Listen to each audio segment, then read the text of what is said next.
பொது சொத்துக்களை திருடுகின்றவர்களை எல்லாம் மாண்புமிகு என்று சொல்லுகின்ற அவலமான சமூகத்தில் ஊருக்கே உணவிட்டு மானுடம் உயிர்ப்போடு இருப்பதற்கு காரணமான விவசாயிகள் இருக்கிறானே, அவன்தான் உண்மையிலேயே மாண்புமிகு. எனவே அந்த விவசாயிகளினுடைய தலைவராக இருக்கின்ற நம்முடைய அன்பிற்குரிய கந்தசாமி அவர்களை மாண்புமிகு டாக்டர் கந்தசாமி என்று சொல்லுகிறேன். எனவே இன்றைக்கு சொல்லுகிறேன், விவசாயியாக இருக்கக்கூடிய உங்களுக்கு கர்வமும் கம்பீரமும் வேண்டும்.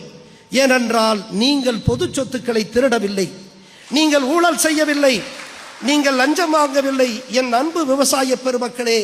எனவேதான் நான் சொல்லுகிறேன், ஊழல் செய்பவன், லஞ்சம் வாங்குபவன், பொது சொத்துக்களை திருடுபவர்களெல்லாம் கம்பீரமாக காட்சி அளிக்கின்ற பொழுது ஊருக்கே உணவிட்டு இந்த உலகத்தை உய்விக்கின்ற உழவர் பெருமக்களுக்கு அந்த கம்பீரத்தினுடைய உச்சத்திற்கே செல்ல வேண்டும் என்பதற்காக நான் அப்படி சொல்லுகிறேன். அன்பிற்குரியவர்களே, நான் எப்பொழுதும் நான் ஒரு விவசாயியினுடைய மகன் என்ற பெருமையோடு நான் சொல்லிக் கொள்ளுவேன்.